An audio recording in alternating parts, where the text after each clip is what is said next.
आज आपण जी स्किल 21व्या शतकात पाहणार आहोत ते आहे आयसीटी स्किल. आयसीटीचा लॉंग फॉर्म काय असतो? Information and communication technology. Information म्हणजे काय? माहिती म्हणजे काय? सततची सामग्री असते ज्यावर ज्यावेळेला आपण प्रक्रिया करतो त्यावेळेला आपण काय म्हणतो? माहिती. उदाहरणार्थ काय विद्यार्थ्यांची गुण वेगळे लक्ष घेतात आणि ज्यावेळेला पहिला नंबर, दुसरा नंबर, तिसरा नंबर किंवा किती मुलं पास झाली, किती मुलं नापास झाली ही डेटावर प्रक्रिया ज्यावेळेला करताय त्यावेळेला काय करतो आपण? त्याचं डेटाचं माहितीमध्ये काय होतं? रूपांतर. त्याला काय म्हटलेलं आहे? इन्फॉर्मेशन किंवा माहिती म्हणतो. कम्युनिकेशन म्हणजे काय? ज्याला आपल्याला एक स्किल झाली. कम्युनिकेशन म्हणजे काय? संभाषण. काय संभाषण म्हणजे काय? संप्रेषण म्हणजे आपण माहिती एकमेकांना देवाणघेवाण होतो. दोन व्यक्तींमध्ये झालेला संवाद त्याला आपण काय म्हणतो? संप्रेषण. आणि टेक्नॉलॉजी म्हणजे काय? तंत्रज्ञान. हे नवीन आता काय झालेलं आहे? मोबाईलचा वापर आहे, इंटरनेटचा वापर आहे, गुगल, युट्यूबचा वापर तुम्ही करता हे सगळं काय असणार आहे? टेक्नॉलॉजी. मग ह्या तिन्हीचं कॉम्बिनेशन करायचं म्हणजे काय करायचं नेमकं? तर माहिती आपल्याला काय करायची आहे? संगणकावरून, इंटरनेटवरून माहिती मिळवायची.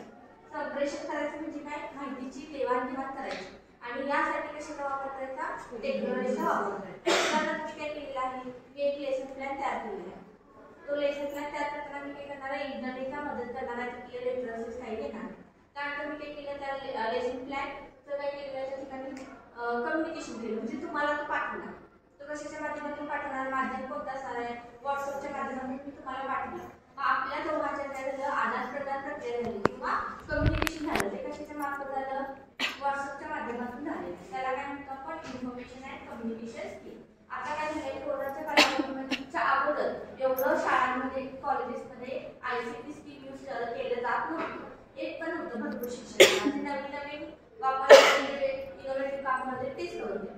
पण नंतर काय झालं? कोरोना सांगितलं की ऑनलाईन ऑनलाईन त्यामध्ये काय करायचं आहे? त्या ठिकाणी तुम्हाला झूम असू दे किंवा गुगल मीट असू दे हे वापरायला शिकायला लागलं. त्यानंतर मग नुसतं काय करायचं? थोडी बडबडण्यापेक्षा पीपीटी तयार करायचं. तिथं तुमचं काय आलं? टेक्नॉलॉजी आलं. पीपीटीचा वापर केला तुम्ही. MS Word तुम्हाला वापरायला लागतं. पॉवर पॉईंट प्रेझेंटेशन तिथं टेक्नॉलॉजी आली. बरोबर आहे? आणि मग पीपीटी तुमच्या मोबाईलमध्ये केली असेल, तुम्हाला लॅपटॉपमध्ये केली असेल, ती त्याची शेअर करायची आणि त्यासाठी इंटरनेटचा वापर करायचा. या गोष्टी कशाद्वारे तयार केल्या गेल्या? आयसीटी स्किलद्वारे केलेल्या. आणि तेव्हापासून जे शिक्षक वापरत होते हे स्किल त्यांना पण सगळ्यांना काय झालेलं? वापरायची गरज पडली. मग याचा वापर आता का आमच्या पुढे भविष्यामध्ये कसा होणार आहे किंवा काय गरजेचं आहे? इथून पुढे होम स्कूलिंग ही संकल्पना आहे. तुम्ही जी शाळा कॉलेजेसमध्ये जाताय ती काय झालेली आहे? संकल्पना आता कमी होत आहे. घरातच तुम्ही बसून काय करायचं? तुम्हाला एक ॲप असणार आहे, विद्यार्थी असणार आहे, तुमची शाळा असणार आहे, तुम्हाला काय करणार आहे? अभ्यासक्रम देणार आहे आणि तुम्ही घरात बसून अभ्यास करायचा. आणि ज्या ठिकाणी तुम्हाला अडचण होतात त्यांना काय करायचं? त्या ठिकाणी तुम्हाला तज्ञ मार्गदर्शन शिक्षक असतील ते काय करणार आहेत? मार्गदर्शन करणार आहे. भविष्यामध्ये ही सिस्टीम पण येणार आणि जे मार्गदर्शन करणार आहे त्याला क्रेडिट बेसवरती काय मिळणार आहे? पगार मिळणार. जो चांगला शिक्षक होतो त्याला जास्त ऑपॉर्च्युनिटीज आणि त्याला जास्त काय मिळणार आहे? पैसे मिळणार. ही संकल्पना हळूहळू आता काय करायला येऊ घातलेली आहे. आता माहिती संप्रेषण तंत्रज्ञान आपल्या देशामध्ये लोकसंख्या जास्त असल्यामुळे हे लवकर येईल असं वाटत नाही, पण येईल. पण बाहेरच्या देशामध्ये काय केलं जातं? मुलं शाळेमध्ये जायचं प्रमाण झालेलं आहे, बऱ्यापैकी काय झालंय? कमी झालं. होम स्कूलिंग ही संकल्पना आली. आता माहिती संप्रेषण तंत्रज्ञान कोणत्याचे पण व्याख्या करू. माहिती संप्रेषण तंत्रज्ञान ही अशी प्रणाली आहे ज्यामध्ये युनिफाईड संप्रेषण, दूरसंचार, संगणक तसेच आवश्यक हार्डवेअर आणि सॉफ्टवेअर साधनांचा समावेश होतो. आणि अशी व्यवस्था ज्यामध्ये माहितीमध्ये प्रवेश करणे, संचय करणे, प्रसारित करणे, हाताळता येणे यासाठी सक्षम होतो. म्हणजे काय? जे जे हार्डवेअर आहे, हार्डवेअर कोणते? प्रिंटर असेल, स्कॅनर असेल, सीपीयू असेल, हे सगळ्या गोष्टी काय आहेत? सिस्टीम असेल, ही सगळे काय? हार्डवेअर. आणि सॉफ्टवेअर म्हणजे काय? पीपीटी तयार करताय, एक्सेल तयार करताय, वर्ड वापरताय, मीटिंग एखादे ॲप्स वापरताय, ते सगळे काय आहेत? सॉफ्टवेअर. त्या सगळ्यांचा वापर करून काय करायचं आहे? माहिती आदान करणे म्हणजे घेणे. नंतर काय करणे? संचय करणे, साठवून ठेवणे लॅपटॉपमध्ये. त्यानंतर प्रसारित करणे, प्रेझेंट मी आता ते प्रसारित करते, प्रेझेंट करणे. आणि हातात आहे काय करायचं? आपल्याला युजर फ्रेंडली पाहिजे, हातात यायला पाहिजे. ह्याला काय म्हटले आपण? माहिती संप्रेषण तंत्रज्ञान कौशल्याचे म्हणतो.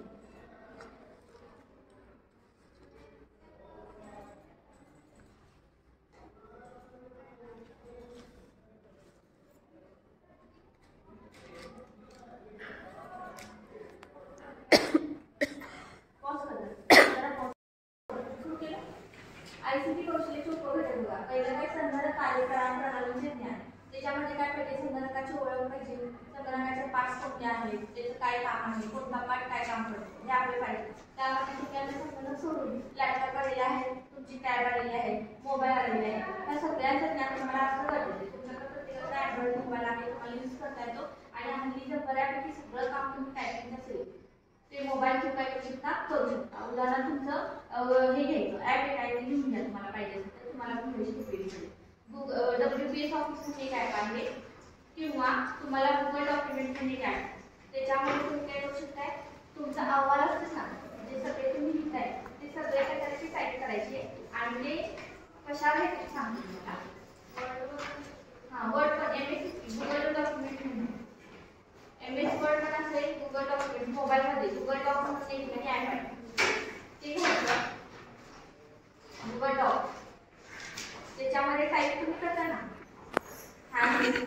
तोंडाने टाईप करता, तसं तोंडाने टाईप करायचं गुगल डॉक्स DOC. आणि नंतर ती माहिती कॉपी करायची आणि ती आपल्या मेलला टाकायची. कॉपी करायची, मेलला टाकायची.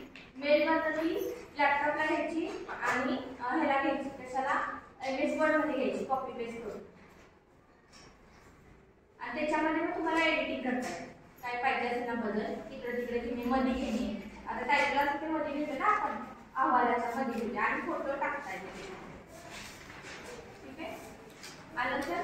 आता तुम्ही काय करताय या ठिकाणी ह्या गोष्टी ते करू शकता. आता संगणकाच्या कार्यप्रणालीच्या भागामध्ये CPU म्हणजे काय, CPU म्हणजे काय, सेंट्रल प्रोसेसिंग युनिट. तो काय संगणकाचा भेट म्हणून आपण वापरतो. माहिती साठवण्याची प्रक्रिया करण्याची कामं त्या ठिकाणी केली जातात. त्यानंतर काय, मेमरी युनिट आहे, तर माहिती साठवून साठवणे ही कामं केली जातात. इनपुट आणि आउटपुट डिव्हाइसेस. इनपुटमध्ये काय येतं, तुमचा माऊस पण येतो, कीबोर्ड मध्ये, आणि आउटपुटमध्ये काय येणार आहे, प्रिंटर येणार. हे सगळे साधनं आहेत. CD DVD pen drive, CD DVD आता जुनं झालेलं आहे, ते कोण वापरत नाही. पेनड्राईव्ह पण आता बऱ्यापैकी वापरतात. तर हे काय साधनाचा समावेश आहे. नंतर ऑपरेटिंग सिस्टीमचे ज्ञान. ऑपरेटिंग सिस्टीम म्हणजे OS, जी सेंट्रल प्रोसेसिंग युनिट आहे, ते त्याला ऑपरेटिंग सिस्टीम असं म्हणतात. त्यामध्ये काय ते वेगवेगळे इनपुट आणि आउटपुट साधनं आहेत, त्यांचं काय करायचं, सॉफ्टवेअर अपलोड करायचे आणि मग तुम्हाला ते वापरायचे. प्रिंटरचा हे सॉफ्टवेअर आहे, ते ह्यात अपलोड केल्याशिवाय प्रिंटर अटॅच होणार नाही. स्कॅनर तुम्हाला लागतं. आता म्हणजे काय, मोबाईलवर स्कॅन करून ते पण ॲड तुम्हाला पाहिजे असेल ते घ्या. स्कॅन म्हणजे काय, स्कॅनिंग. त्याच्यामध्ये तुम्ही कसाही वाकडा तिकडा डॉक्युमेंटचा फोटो काढा, तुम्हाला तुमचा तो कशामध्ये अपलोड होणार आहे, कशामध्ये अपलोड, चांगल्या पद्धतीनं तो ब्राईटनेस आणि चांगला येतो. म्हणजे तुमच्या आता मार्कशीट वगैरे आहेत ना, तुम्ही काय करता, वाकडे तिकडे फोटो काढताय, तर ते स्कॅनमध्ये काय करायचं, हे करायचं, त्याला घ्यायचं आणि स्कॅनमध्ये घेतल्यानंतर काय होतं, त्याला स्कॅन करायचं आणि ते अपलोड करायचं. ते मी तुम्हाला दाखवतो. Scan CAN. नंतर सर्च इंटरनेट म्हणजे काय, तर इंटरनेटवर माहिती तुम्ही सर्च करताय, ती काय करताय, डाउनलोड करताय आणि ती व्हॉट्सअपद्वारे तुम्ही लॅपटॉपला घेऊ शकता. व्हॉट्सअपद्वारे घेतायची ती व्हॉट्सअप ॲप माहिती आहे तुम्हाला, व्हॉट्सअप, त्याच्यावरून तुम्ही काय शेअरिंगला पाठवू शकता. त्यानंतर संप्रेषण आणि इंटरनेट जाळे. यामध्ये काय करायचं बघा, संप्रेषण म्हणजे काय, एकमेकाला माहिती देवाणघेवाण. ईमेलद्वारे तुम्ही पाठवू शकता, व्हॉट्सअपद्वारे माहिती पाठवता येते. त्यानंतर काय येते, पुन्हा झूम मीटिंगद्वारे एखादी फाईल एकमेकाला देता येते, गुगल मीटद्वारे देता येते, एकमेकाला माहिती काय पाठवता येते. आणि त्यानंतर वर्ड प्रोसेसिंग. इंटरनेट जाळ्यामध्ये तुम्ही व्हिडिओ कॉन्फरन्सिंग, ऑडिओ कॉन्फरन्सिंग एकत्र करू शकता. त्यानंतर काय, वर्ड प्रोसेसिंग. त्यामध्ये तुम्हाला पत्र, ब्लॉग एखादा लिहायचा असेल, त्यानंतर पुन्हा काय करायचं, डॉक्युमेंट टाईप करायचं असेल, मेमोज, रिपोर्ट. मेमोज म्हणजे काय, मेमोज म्हणजे काय, एखादं ऑफिशियल लेटर असतं ते पाठवायचं असतं, ते तुम्ही काय, आठवण. मेमो म्हणजे काय, आठवण करून देणे, ते एकाला मेमो म्हणतात. आणि रिपोर्ट म्हणजे काय, आज काय काम झालेलं आहे, कार्यक्रम काय केलेला आहे, त्याचा रिपोर्ट तुम्ही रिपोर्ट ते रिपोर्ट. नंतर ब्राउचर म्हणजे काय, तुमच्या कॉलेजचं हे करायचं, ॲडमिशन करायचं, त्याचं ब्राउचर असतं ना, काय म्हणतो तुम्ही, कॉलेज कम्प्लीट, तसं तुम्ही तयार करू शकता. आणि पिक्चर, आता कॅनवा मेकर म्हणून काय आहे, ते कॅनवा, त्याच्यामध्ये काय करू शकता तुम्ही, तुमच्या कॉलेजचं डिजिटल बोर्ड ते करू शकता. प्रमाणपत्र मुलांची असतात ना, ती तयार करता, तुम्ही तयार करू शकता. तुमचं एखादा YouTube चॅनल असेल तर त्याच्यासाठी पहिलं जे पेज असतं ना तुमच्या नावाचं तुमचं टायटल वगैरे असेल ते सगळं त्या कॅनव्हामध्ये करताय. निमंत्रण पत्रिका देता येते तुम्हाला. हे ॲप सगळे तुम्ही शाळेमध्ये गेल्यावर उपयोगी पडणार. तुम्हाला तुमच्यात एखादा प्रोग्राम आला म्हणजे हे करा म्हणून सांगा उपयोगी पडणार. त्यानंतर बघा स्प्रेडशीटचा वापर. स्प्रेडशीट म्हणजे काय? वर्ड MS एक्सेलचे वापरतो तुम्ही. त्यामध्ये काय करतो आपण? डेटा घालणे, त्याच्या प्रक्रिया करणे, पर्सेंटेज काढणे, आलेख काढणे या सगळे काम कशामध्ये केलं? स्प्रेडशीटमध्ये केले. नंतर आधुनिक ICT स्किल. ही सगळी बेसिक ICT स्किल झाली जी मी आतापर्यंत सांगली. आता आधुनिक ICT स्किल कोणतं आहे? तर इमेज प्रोसेसिंग. इमेज प्रोसेसिंग म्हणजे काय? तर माहिती घ्यायची, फोटो घ्यायचे आणि त्याच्यावर प्रक्रिया करायची. त्याच्यासाठी एक ॲप आहे हिंदी कॉलेज मेकर ॲप. त्याच्यामध्ये तुम्ही आता काय करताय? कार्यक्रमाला जे फोटो असतात ते फोटो काय करताय? सगळे सिलेक्ट करता आणि एकमेकाला पाठवता, बरोबर आहे? त्याच्याऐवजी तुम्ही 4 ते 5 फोटो एकाच फ्रेममध्ये घेऊ शकता आणि एकच फ्रेमला तुम्ही पाठवू शकता. त्यामुळे दुसऱ्यांची मेमरी फुल होत आहे आणि तुमची पण मेमरी फुल होते आणि सगळे फोटो एका तुमच्या फ्रेममध्ये. त्यानंतर आणखी काय आहे? तर इमेज प्रोसेसिंग म्हणून एक ॲप आहे. आणखी एक आहे त्याच्यामध्ये तुम्ही काय करू शकता? इमेजवर प्रक्रिया करायचं. त्याच्यामध्ये स्केच मेकर म्हणजे काय?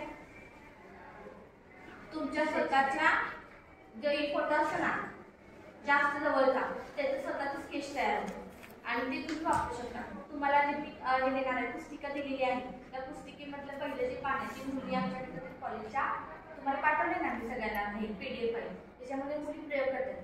त्या मुलीचा मी फोटो घेतलेला त्याचं काय केलं होतं? स्केच तयार केलं होतं आणि त्याचं पहिलं पाठ ते तुम्ही घरी गेल्यावर बघा. जी तुम्हाला पुस्तिका पाठवली नाही 24 टेस्टेस त्या तसे मध्ये पण फोटो तुम्ही काय करू शकता? टाकू शकता. त्यानंतर कोणता आहे? डेटाबेस वापर. त्यामध्ये काय माहिती प्रोसेसर युनिट वगैरे आहे. डेटाबेस म्हणजे काय? सगळी माहिती त्याच्यामध्ये साठवता येते आणि ती एकमेकाला काय करता येते? पाठवता येते. Database. Technological platforms. Technological platforms काय आहे? तर ह्यामध्ये काय व्यवसाय विषयक हा प्रश्न तुम्हाला मी RPTचा विचारलेला होता की त्याचा वापर कसा होतो टेक्नॉलॉजिकल प्लॅटफॉर्मचा. तुम्ही भरपूर जण एज्युकेशनल लिहिलं होता तर ते व्यवसायासाठी वापरतो. व्यवसाय म्हणजे काय? तुमच्या तो एखादा ह्या व्यवसाय असेल त्याची मार्केटिंग डिजिटल मार्केटिंग करणे. फेसबुकवर तुम्ही बघताय ना सगळे साड्यांसाठीचा असू दे किंवा मेकअपचे प्रोडक्ट्स असू दे त्याची जाहिरात डिजिटल केलं जातात. त्याला काय म्हणतो आपण? व्यवसाय विषयक प्लॅटफॉर्म किंवा डिजिटल प्लॅटफॉर्म असं म्हणतो. काही पेड असतात काही अनपेड असतात. इंस्टावर तुम्ही अनपेड करू शकता. आपला व्हिडिओ करायचा आणि तो अपलोड करायचा. ठीक आहे? त्याला काही नाही मर्यादा अशी काय नाही. त्यामध्ये DBMS आहे, वेब प्लॅटफॉर्म्स आहेत, व्हिडिओ गेम्स आहेत. व्हिडिओ गेम्सवरती पण तुम्ही काय सुद्धा पैसे कमवू शकता. बघा माझा एक भाऊ आहे तो त्याला काय केलं व्हिडिओ गेम करून तो पैसे कमवतो. स्वतः व्हिडिओ गेम्स तयार करायचे आणि त्या काय करायचे पब्लिसिटी ओपन करायची खेळण्यात. त्यानंतर वेब 2.0 आता वेब 3.0 याला. वेब 3.0 वेब 2.0 हे काय आहे? तर इंटरनेटचा जे युग आहे त्याच्यामध्ये काय आहे? कालावधी वेब 2.0 वेब 3.0 हे नवीन 3.0 हे नवीन. त्यामध्ये काय होतं? वेब 2.0 मध्ये काय होतं? तर तुम्ही सोशल मीडियाची वापर करताना आंतरक्रिया करण्याची मुभा मिळते. बरं. आता यामध्ये ब्लॉग वगैरे असतात वेगवेगळे. तर पूर्वीच्या काळी काय होतं? जे इंटरनेट वगैरे वापरायचं होतं ते फक्त आपण बघू शकत होतो म्हणजे काय? फक्त बघायची माहिती. त्याच्यात एडिट करता येत नव्हती. आणि आता जे प्लॅटफॉर्म्स आहेत त्याच्यामध्ये तुम्ही काय करता? त्याच्यामध्ये माहिती आपली एडिट पण करता येते. उदाहरण ट्विटर उदाहरण तुम्ही जर फेसबुकवर गेलात तर काही पोस्ट असतात त्याच्यामध्ये आपल्याला एडिट करता येतं का? नाही. पण तुम्ही ट्विटरवर गेलात तर ती जी पोस्ट आहे त्याच्यावरती आपली माहिती काय करू शकतो? ट्विट करू शकतो की मला हे वाटते ह्या फोटोविषयी मला हे वाटतं आणि तुम्ही ट्विट करू शकता. तुमचं मत नोंदवू शकता. त्याला काय म्हटलेलं आहे? सोशल मीडिया वापरताना काय करणे?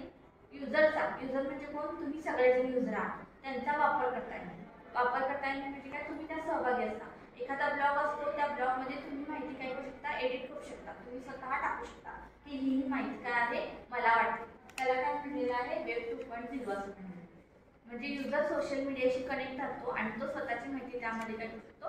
अपलोड करू शकतो. माहिती म्हणजे काय? मत असेल किंवा त्याला काय वाटत असेल तो त्याच्यामध्ये अपलोड करू शकतो. त्यानंतर मनोरंजन आणि ICT अध्ययन म्हणजे काय?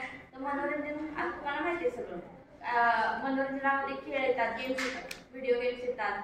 चॅट्स येतात, त्यानंतर पुन्हा काय येतं तुमचं इन्स्टा येतं, आणि काय लेटेस्ट काय आता स्नॅपचॅट. स्नॅपचॅटमध्ये इमेजेस तुम्ही काय करता टाकता, इमोजीद्वारे तुम्ही एकमेकांशी कन्व्हर्सेशन करता, उदाहरण असा टाकता. हे सगळे काय आहेत मनोरंजनाची साधने. गाणी एखादं अपलोड करणं, डाउनलोड करणं, दुसऱ्याचं गाणं असेल ते आपल्या रीलवरती दुसऱ्याचं गाणं लावणं, ह्या गोष्टी तुम्ही काय करता ह्या ठिकाणी मनोरंजना साधनामध्ये करता.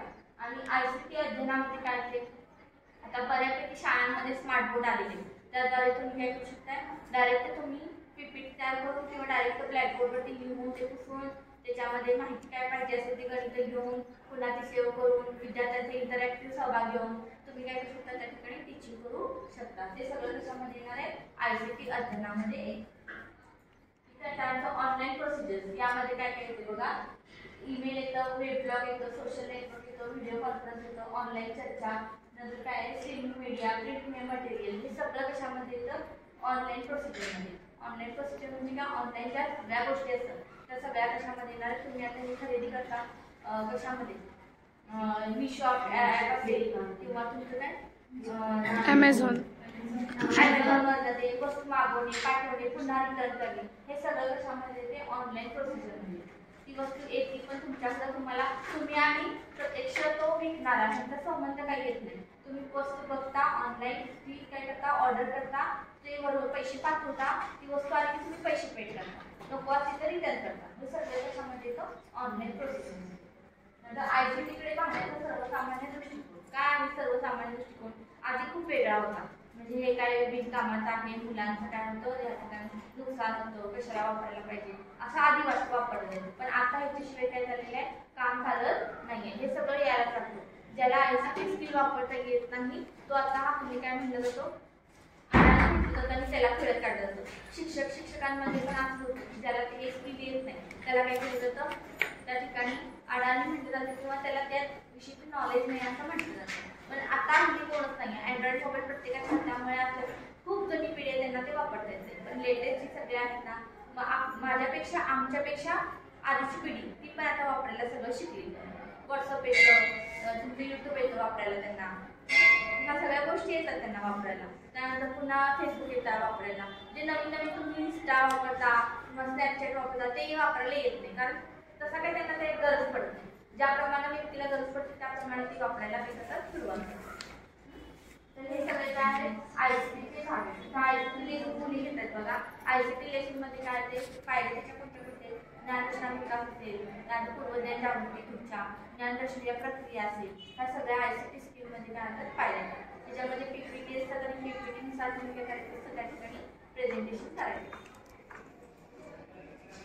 ICT स्किलसाठी कोणत्या कोणत्या ऍक्टिव्हिटीज तुम्ही घेऊ शकता लेसन काढताना, त्यामध्ये डिजिटल प्रेझेंटेशन म्हणजे काय, तुमचं ICT PPT असेल ते काय करायचं प्रेझेंटेशन तयार करायचं. पेंटिंग तुम्ही ह्याच्यामध्ये पेंट वापरता ना, त्यामध्ये पेंटिंग तयार करून मुलांना घेऊ शकता. चित्र काढायला देता ना शाळेमध्ये, चित्रकलेचं चालू झालं ना तुमच्या एक प्रत्येकाचा, तुम्ही प्रत्येकाने कागद दिले मुलांना काढायला, बरं कागद दिले त्याऐवजी तुम्ही हे पण करू शकता. लॅपटॉपवरती त्यांना चित्र काढायला दिलं तर ते काय करू शकतात, चित्र चांगल्या पद्धतीने काढू शकतात.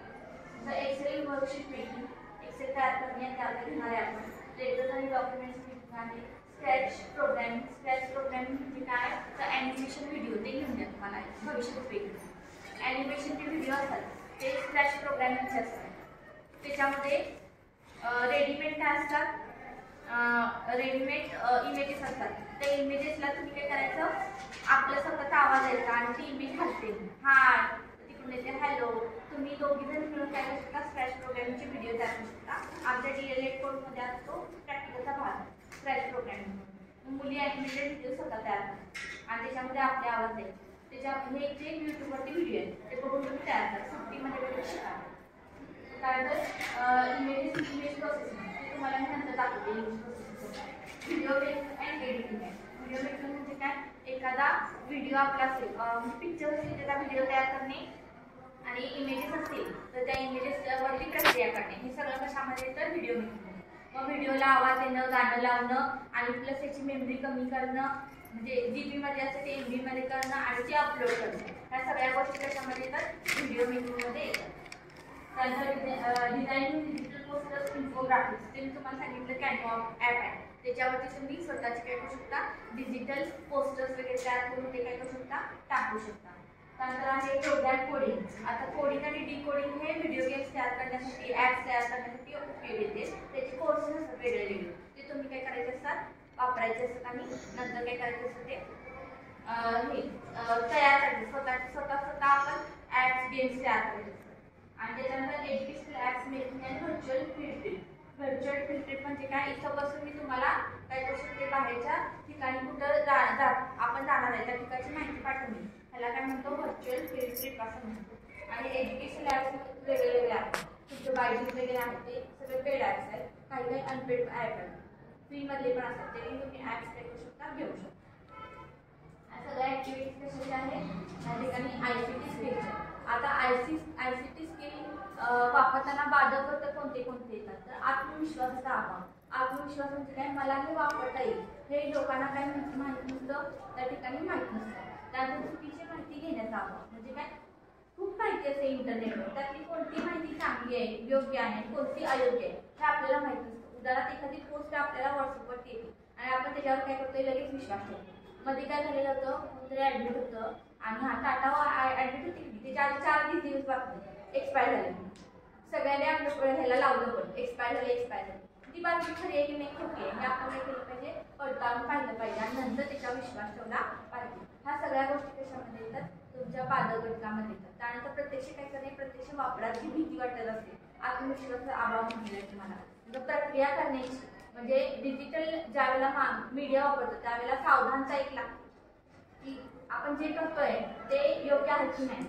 काही वेळेला फसवे आपल्याला मेसेजेस येतात किंवा फसवे व्हिडिओ येतात त्याला आपण काय करतो लिंक्स येतात त्याला क्लिक केल्यावर पैसे आपले गेले त्या गोष्टीपासून पण आपल्याला काय करायला लागतं सावधानता बाळगावी लागते किंवा काळजी घ्यायला लागते ते एखादी गोष्ट वापरताना. ओके आज आपण काय केलं ICT स्किलचे वेगवेगळे 5 पॉईंट्स बघितले आहेत.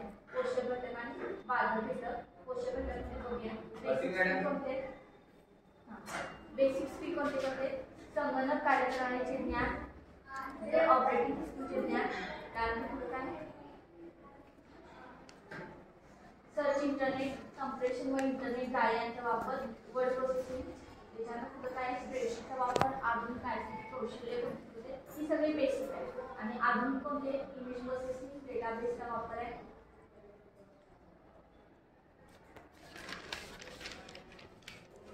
त्यामध्ये टेक्नॉलॉजिकल प्लॅटफॉर्म्स आहेत वेब 2.0 आणि पुढे 11वा कुठला आहे मनोरंजन आणि ICT म्हणजे अध्ययन अध्यापनामध्ये वापर कोणता होतो आणि प्रत्यक्ष ऑनलाईन प्रोसिजर्स आणि ICT कडे पाहण्याचा सकारात्मक दृष्टिकोन हे सगळे पॉईंट्स कशामध्ये येतात त्याच्या बेसिक पॉईंट ह्याच्यामध्ये येतात. आता पाठपठन करताना तुम्ही एवढं सगळं घेऊ शकत नाही त्यातलं बेसिक काय तर बेसिकमधलं एखादं घ्यायचं आधुनिकमधलं एखादं घ्यायचं आणि त्याच्यामध्ये मल्टीमीडियाचा वापर असं एखादं स्किल घ्यायचं. तीन गोष्टी घेतल्या की तुमचं पाठपठन रेडी.